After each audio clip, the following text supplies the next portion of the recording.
ओम नमः शिवाय। प्रिय दर्शकों, अपने व्यक्तित्व का निर्माण कुछ इस तरह कीजिए अपने व्यक्तित्व का निर्माण कुछ इस तरह कीजिए कि पाने वाला गर्वित महसूस करे और खोने वाला अफ़सोस। और अफ़सोस करने का समय तो कम से कम वृषभ राशि वालों का नहीं है, क्योंकि स 2024 के अंतिम 16 दिन आपके लिए क्या-क्या रहने वाले हैं, क्या कुछ होने वाला है, क्या-क्या होकर रहेगा, इस विषय पर मैं चर्चा करने जा रहा हूँ इस वीडियो में। और एक निवेदन करूँगा, अगर आप चाहेंगे कि 2025 आपका कैसा रहने वाला है, पूरा वार्षिक राशिफल देखना चाहेंगे या चाहेंगी, तो इस स्थिति में नीचे डिस्क्रिप्शन पर वृषभ राशि वार्षिक राशिफल 2025 का जो लिंक है उसको क्लिक कीजिए और आप उसको देख सकते हैं या देख सकती हैं। चलिए आइए विषय पर आता हूं मैं।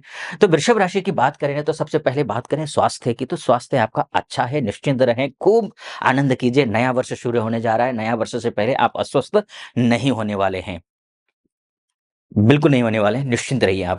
स्वास्थ्य के दृष्टिकोण से अच्छा है, मनोभाव के दृष्टिकोण से अच्छा है समय आपके लिए, आपकी वाणी अच्छी होने जा रही है। थोड़ी-सी वाणी कटु वाणी की वजह से जो रिश्ते बिगड़े होंगे, उन रिश्तों में सुधार आता हुआ दिखाई दे रहा है, आप अच्छे दिखाई दे रहे हैं। पारिवारिक रिश्ते, कौटुंबिक रिश्ते यानी कुटुंब के जो संपत्ति को लेकर के विवाद कहीं कुछ चल रहा हो, तो उस वो भी ठीक होता हुआ दिखाई दे रहा है। आप निश्चिंत रहें इस बात को लेकर के। लेकिन आपके फ्रेंड सर्कल में आपकी लड़ाइयाँ हो सकती हैं, झगड़े हो सकते हैं, ये ध्यान रखना है। अगर आप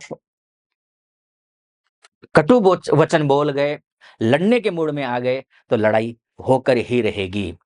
अपने छोटे भाइयों के साथ में लड़ाई हो सकती है, बहनों के साथ में लड़ाइयाँ हो सकती हैं, आपका काम बिगड़ सकता है, आपका मनोबल टूट सकता है, फ्रेंड सर्कल में फ्रेंड आपका साथ छोड़ सकते हैं। ये अगर आपने इस बिंदु पर अगर आपने काम नहीं किया, तो ये नुकसान होगा ही होगा। इसीलिए ध्यान रखिएगा, लड़ना नहीं, झगड़ना नहीं, पूजा-पाठ करना है, दिन को डिसिप्लिन में रखना है, अच्छे से चलना है, गाड़ी अच्छे से चलानी है, बाह्य चोटें आ सकती हैं।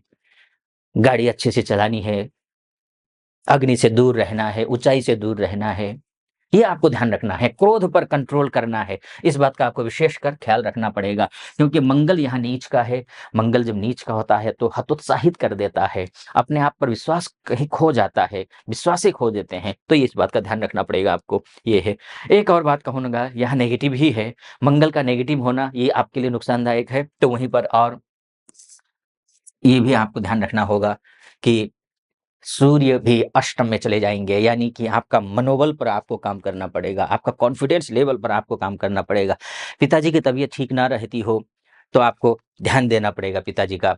बॉस के साथ रिश्ते अगर खराब रहते हों, तो रिश्ते और ज़्यादा खराब होने की संभावनाएँ दिखती हैं। तो आपको मधुर बोलना ही बोलना है, प्लानिंग से चलना है। कल आज से जितनी ज़्यादा पहले मेहनत की थी, उससे अधिक मेहनत अब करना है। कॉन्फिडेंस लेवल को लो होने नहीं देना है। प्रातः सूर्य के दर्शन करने हैं, सूर्य को अर्घ्य देना है। अन्यथा आप पारिवारिक सुख भी आपको नहीं मिलेगा। एंड मौके पे आपको परिवार से दूर जाना पड़ सकता है, जो कि नया वर्ष आने से पहले अपने परिवार से आप दूर नहीं होना चाहेंगे। ये भी आपको ध्यान देना होगा। कहीं न कहीं सब कुछ होते हुए भी पैसे भी आ रहे हैं, सब कुछ ठीक-ठाक है, लेकिन कुछ ऐसा मिस करेंगे जिसकी वजह से आप परेशान होंगे, आपकी अंतरात्मा दुखी होगी। इस बात को आपको ध्यान रखना होगा। इसलिए मैंने उपाय बताया आपको, सूर्योदय से पहले उठिए, सूर्य के दर्शन कीजिए, सूर्य को अर्घ्य दीजिए, तो ये ठीक हो जाएगा, निश्चिंत रहिए।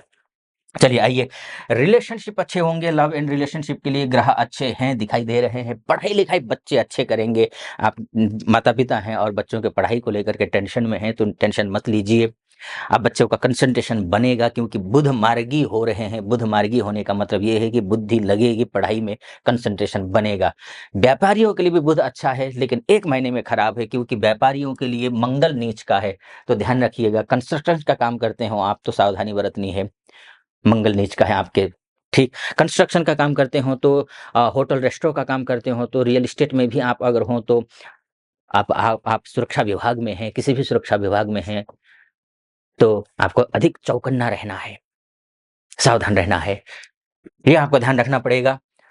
ये अन्य अन्य सभी प्रकार के, अब दाम्पत्य जीवन में भी समस्याएँ अगर कोर्ट कचहरी तक बात पहुँची है नहीं है, तो अगर आप थोड़ा लड़े, तो कोर्ट कचहरी तक बात पहुँचेगी, वो ठीक बात नहीं है।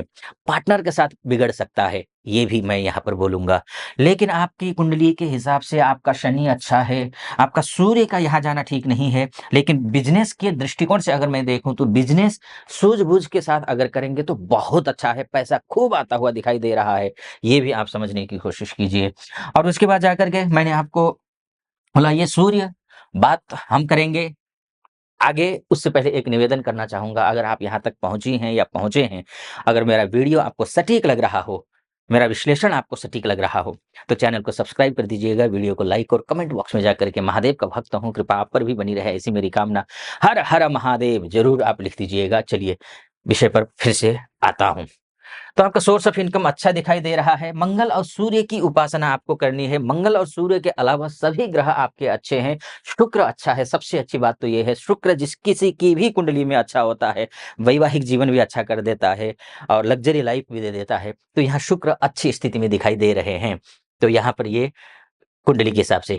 नक्षत्र की जहाँ तक बात करूँ कि किन-किन नक्षत्रों में जा रहे हैं, वैसे तो मैं नक्षत्र की बात इस वीडियो में नहीं करता हूँ, क्योंकि ये ग्रह गोचर के हिसाब से जो ही फलादेश करता हूँ। लेकिन नक्षत्र की बात करूँ अगर मैं, जो कि मैं दूसरी वीडियो में जो दूसरा चैनल है वहीं नक्षत्र आधारित फलादेश करता हूँ। लेकिन अगर यहाँ मैं बात करूँ, तो ये शुक्र जो हैं आपके, ये 2 नक्षत्र में गोचर करेंगे और दोनों नक्षत्र वो अच्छे नक्षत्रों में हैं। शुभ नक्षत्रों में हैं, क्योंकि ये जो शुक्र हैं, श्रवण नक्षत्र और धनिष्ठा नक्षत्र 2 नक्षत्रों में गोचर करेंगे। इसका मतलब ये है कि श्रवण नक्षत्र चंद्रमा का नक्षत्र है, धनिष्ठा नक्षत्र मंगल का नक्षत्र है। शुक्र के दोनों ही शत्रु हैं। अब दोनों, लेकिन यहाँ पर ये ध्यान रखना होगा कि शुक्र सप्तमेश के नक्षत्र में जाकर के काम करेगा, तो सप्तमेश अर्थात यानी आपका बिज़नेस अच्छा करवा देगा नक्षत्र के हिसाब से। बिज़नेस अच्छा होता हुआ दिखाई दे रहा है, वैवाहिक जीवन अच्छा होता हुआ दिखाई दे रहा है। अब यही तो बात है ना, यहाँ पर आपको ध्यान देना होगा। ग्रह गोचर के हिसाब से ठीक उल्टा था, बिज़नेस में अधिक सतर्कता बरतनी थी आपको, दाम्पत्य जीवन में प्रॉब्लम आ रही थी। लेकिन शुक्र के इनके नक्षत्र में आते ही इन चीज़ों में ये सुधार करता हुआ दिखाई दे रहा है। तो ये भी एक अच्छी बात है। वहीं बात अगर मैं बुध की करूँ कि कैसे बुध कैसा रहने वाला है, यानी कि बुध अर्थात बिज़नेस का ग्रह होता है। खासकर विदेश मामलों के लेकर के भी मैं बात करूँ, अगर मान के चलिए आप विदेश में रहती हैं या रहते हैं, वहाँ क्या कुछ रहने वाला है, तो आपको अधिक सतर्क रहना है। विदेश से संबंधित काम बिगड़ सकते हैं, ये आपको ध्यान रखना पड़ेगा। आपके लिए वो बहुत अच्छा समय, ये मैं नहीं बोलूँगा इसमें, हनुमान चालीसा का पाठ करिए, हनुमान जी की पूजा पाठ करिए, तो इसके लिए अच्छा रहेगा, वो करेंगे तो। और क्योंकि विदेश मामले में बुध मंगल नीच के भी हैं और वक्री भी हैं, और नीच का होना, उसके ऊपर से वक्री होना, ये शुभ नहीं होता है।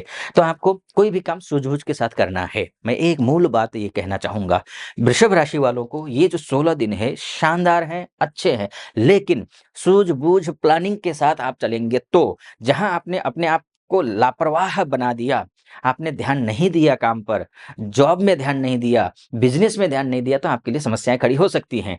बात जॉब की मैंने शायद नहीं की, तो जॉब की अगर मैं बात करूँ, आपका मान भी बढ़ेगा, सम्मान भी बढ़ेगा, जॉब में भी अच्छी प्रतिष्ठा होती हुई दिखाई दे रही है। लेकिन कलीग के साथ में सावधानी से चलना है। कलीग अपना ही सगा से सगा व्यक्ति भी जो है ना, आपके ऊपर, आपके पीठ पीछे छुरा घोंप सकता है। कलीग के साथ बच कर के निकलिए, चलिए, बाकी ठीक है, कोई चिंता की बात नहीं है। लेकिन ये मैंने मोटा-मोटी तौर पर आपको बताने की कोशिश की है कि ये कैसा रहने वाला है, ये 16 दिन। आपको सटीक लगा हो, तो चैनल को सब्सक्राइब कर दीजिएगा, वीडियो को लाइक और कमेंट बॉक्स में जाकर के हर हर महादेव लिख दीजिएगा। और आप मुझसे अपनी कुंडली दिखाना चाहते हैं या चाहती हैं, देश में रहते हों या विदेश में रहते हों, तो उस स्थिति में नीचे नंबर है, उस नंबर पे कॉल कीजिए, मेरी टीम से बात कीजिए, टीम से बात करके अपॉइंटमेंट ले लीजिए, और निर्धारित तिथि पर मैं आपकी कुंडली देखूंगा। तो मैं स्वयं देखूंगा आपकी कुंडली। तो फिलहाल अनुमति दीजिए। ओम नमः शिवाय।